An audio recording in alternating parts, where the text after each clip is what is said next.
pancakes.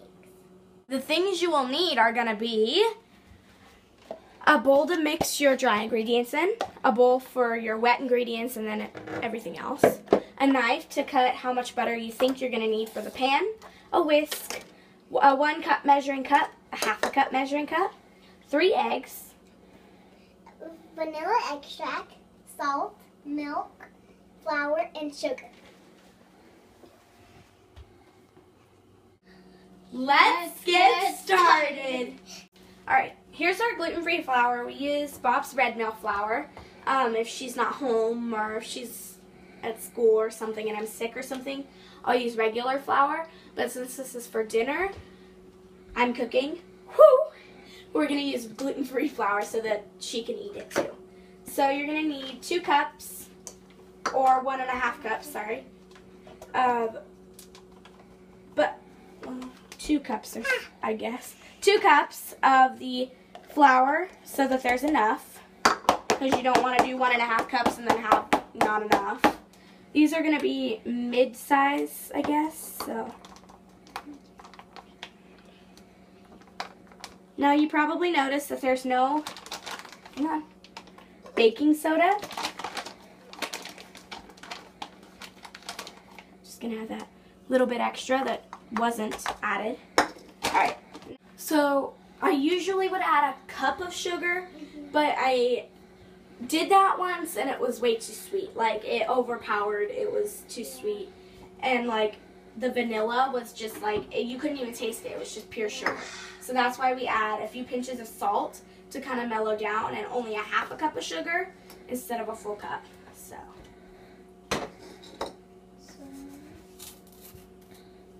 You can add as much as you want, especially if you're doubling the recipe or even tripling the recipe.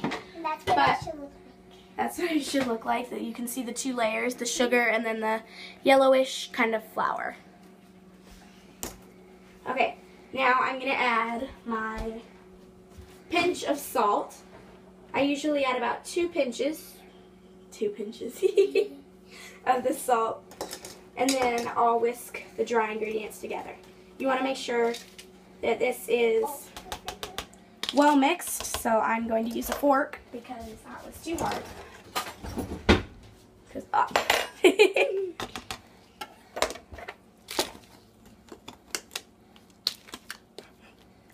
And then you want to set it aside. So now in your big mixing bowl, you're going to combine your 3 eggs, your vanilla extract, and your milk. Let me move the other dry ingredients aside. And then I have my 1 cup measure. Still has a little bit of flour on it. Whatever.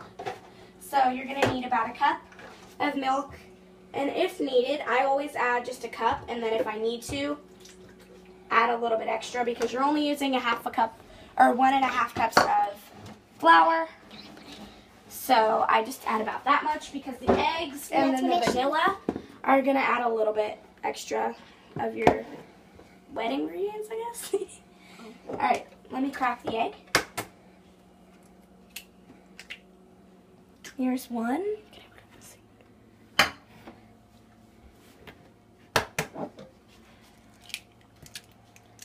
There's 2. There's 3. And 3. Before I add my vanilla, I like to smash together all the wet ingredients just to mix together the milk and the eggs. Make sure that there's no like egg yolk chunks or anything. It's just gonna all be one solid color. You're gonna have some of the egg yolk little bits like that, but it's okay for now. So I just added in my vanilla extract. I don't measure my vanilla extract, I just add it in, and then if it needs more, then it needs more, and then I'll add a little bit more.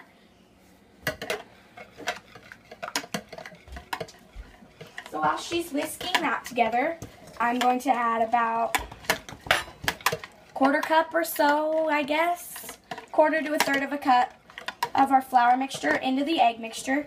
And you want to do it like this because if you have leftover flour mixture, you don't want to make it too thick. Because if you make it too thick, it's going to be hard to pour into the pan, and then it'll take longer to cook.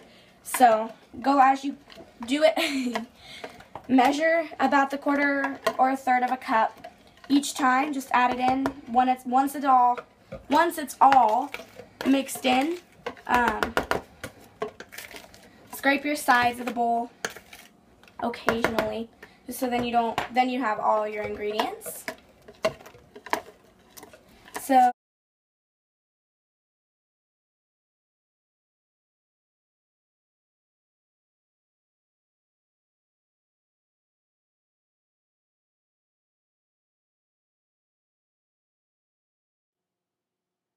when we're finished, we'll be right back. Alright, so I had a little bit of taste, and you can taste the flour and the grittiness. So I'm going to add about a tablespoon more sugar while she's just whisking, stirring that together. We added the rest of our flour. And if needed, you can add more vanilla instead of sugar. I didn't add much vanilla. I didn't add as much as I usually do, so I might add that in later before I put it on the stove. Now we cook. Okay, so today I'm going to use the electric skillet. You've usually seen us use the stovetop or the oven. Yeah.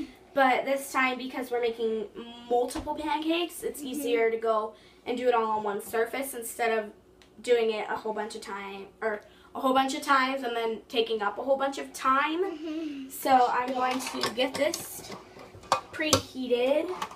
And if you don't have this kind of skillet, you can just use the pan. stovetop if you want to. But if you have one of those to where it's like a griddle kind of thing where you put it on the stove, but if you don't have one of these, you can just use the stove if you want to. I'm putting it on a 300 heat. And I'm just going to get my butter. I'm not going to add the whole thing because I don't want to add too much, but when I start cooking, if I think I need to add more, then I'll add a little bit more. And this gets hot. Yeah. Really hot. fast, Yeah, and it gets really hot. Like when you add stuff in, it gets So like bubbles. yeah, it'll. So you have to be really careful. Well, Just gonna- if you're using this.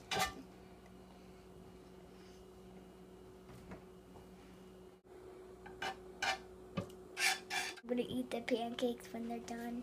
Okay, so I'm just giving my batter one last little stir, get all And the lumps out. While the Whoopsie! butter's melting in the pot. Party foul! While the butter's melting in the pot, you can you can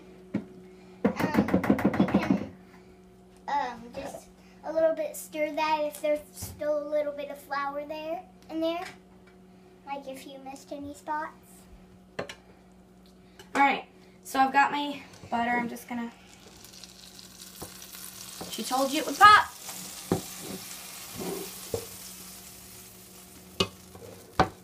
So, Saturday we're going to be doing a channel suggestion. So we're going to suggest some channels that we watch that we think you guys might like. So tune into that. That'll be posted on Saturday. Yep. Alright, so now I'm going to take my scoop. I'm just using my half-cup measure, and I'm not filling it up all the way, but close enough. Be careful to don't spill it on your hand. Yeah. Because then it would make a really big mess on your hand. I didn't follow that instruction. Big. So yeah, it's spreading real. I think As you can see, it's very thin, it's very. and it's not supposed to be that thin. And it's So I added, and it's spreading a lot, as you can see. because it's thin. Yeah. So I added just a little bit more. I sprinkled a little bit more on top of our flour. So we're just gonna let It might be because it's gluten free. Yeah, it doesn't generally get that It's thin not when I use regular It's flour. not Where that did I thick put my when spatula? it's not gluten free. It's thin when it's gluten free. And now we're just gonna add more in because it's gonna be really hot if we don't add more in. So. And then, it kind of takes away the concept of Uh-oh. being able to cook There's already brown on it. more than one at the same time. So I think that one's Almost done, but not quite. Am I? When the edges curl, it's harder to cook it fully on the sides. But once it starts to get like air bubbles like right here, I'm afraid that that's not cooked all the way, and I don't want to flip it, but I don't want to make it not like I don't want it to overcook, but I don't want that part to stay undercooked and have that part raw. Now it's done. I decided to have the creative idea of piping a little bit of peanut butter on our taste. Looks like a little bit. I'm gonna fold it like a taco. Ready?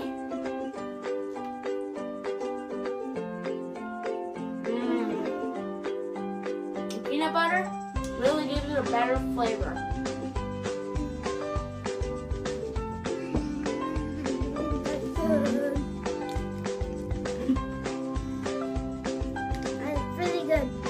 Thank you guys for watching. I hope you enjoyed. We'll put the recipe in the description box down below so that you can make this, so that you don't have to copy off this and then stop and then go and then pause and then go and then pause and then go, so that you can cook it while you're watching the video, because that would be complicated. So we'll put it in the description box down below. Bye. Bye.